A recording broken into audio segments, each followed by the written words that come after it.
Shaping the Future of Medicine այս խորագրի տակ այսօր կայացավ կոնֆերանս,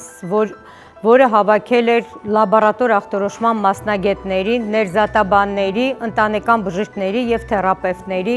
մեկ հարթակում և քննարկման առարկան դիաբետի կառավարման նոր մոտեցումներն էին, էլեկտրոնային առողջապահության հարթակի օգտագործումը,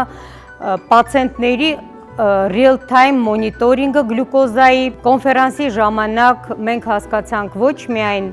դիաբետի կառավարման նոր մոտեցումները, նրա ներկան, այլ նաև թե ինչպիսին է լինելու դիաբետի կառավարման ապագան։ Շնորհակալություն եմ հայտնում կազմակերպիչներին նման միջոցառմանը մասնակցելու հնարավորության համար։ Այստեղ ստացած գիտելիքները յուրաքանչյուրիս օգնում են, որպեսզի մենք պացիենտներին մատուցենք ժամանակակից պացիենտ կենտրոն մոտեցում, որը հնարավորություն է տալիս ոչ միայն ժամանակին բացահայտել բարդությունները, այլ նաև կանխարգելել դրանց հարաճումը։ Շնորհակալություն ևս մեկ անգամ։